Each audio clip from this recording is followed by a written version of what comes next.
पुणे जिले के शिरोर तालुका में राव साहेब पवार घोड़गंगा सहकारी शक्कर कारखाने को महत्वपूर्ण माना जाता है, लेकिन इस कारखाने पर गृह विभाग की लटकती तलवार पर मुंबई उच्च न्यायालय का फैसला आया है। कोर्ट ने शक्कर कारखाने के हित में फैसला सुनाया है।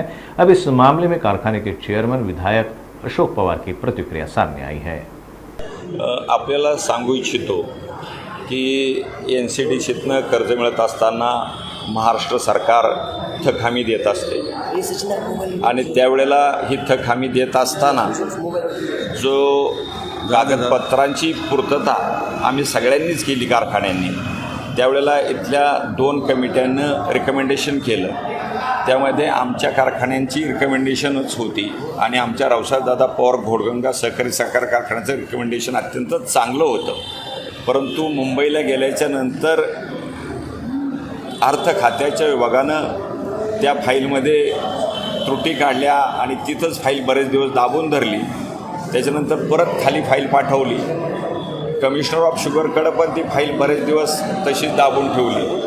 मग आम्हाला कसा न्याय मिळणार म्हणून आम्ही खरं माननीय हायकोर्ट यांच्याकडे आम्ही याचिका दाखल केली आणि त्यामध्ये आम्हाला एक चांगला निर्णय न्यायालयानं दिलेला आहे। खरं म्हणजे मी न्यायालयाचं मनापासून आभार मानेल की ज्या वेळेला राजकारणासाठी कुणीतरी अडवते महायुतीतले घटक, अशा वेळेला न्याय देण्याचं काम आम्हाला मुंबई उच्च न्यायालयानं त्या ठिकाणी दिलं आहे आणि त्यामुळं जे आमच्या रावसाहेबदादा पवार घोडगंगा साखर कारखान्याची 107 कोटीची आमची मागणी होती, ते पैसे त्यांनी राखीव ठेवलेले आहे। त्यामुळं उद्याच्या काळामध्ये ही निधी मिळाला तर त्या ठिकाणी जो शेतकरी आहे, कामगार आहे, त्याला निश्चितपणे न्याय मिळेल।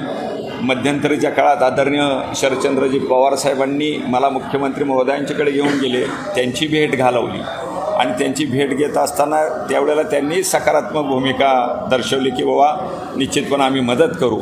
आज पण मी आशावादी आहे, अजून सीझन काय लगेच सुरू झालेला नाही, हे पैसे निश्चितपणे आम्हाला मिळतील आणि ते मिळण्यासाठी आम्ही उच्च न्यायालयात गेलो होतो। निश्चितपणे आज सामान्य शेतकऱ्याला, कामगारांना त्या ठिकाणी लक्षात येते की बाबा हे कोण अडवते।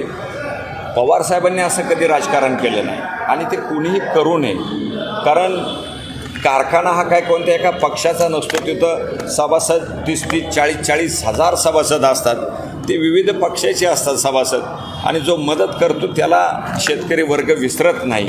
त्यामुळं मदतीची भूमिका सरकारची असली पाहिजे, ती आम्ही काही जणांनी आदरणीय मी पवारसाहेबांना पाठिंबा दिला किंवा काहींनी महायुतीच्या विरोधात, कारण आमचे जे प्रेम आहे कुणाचं काँग्रेसचं असेल, कुणाचं उद्धवसाहेब ठाकरेंचं असतील आणि मग अशा वेळेला त्या नेतृत्वाखाली आम्ही काम करत असताना आम्हाला असं वाटतं की आम्ही तिथंच काम करावं। पक्ष बदलायला आमचा विरोध असतो म्हणून आम्ही तिथं थांबलो, म्हणून अडचणीत आणणं हे अत्यंत गैर आहे असं मी म्हणतो।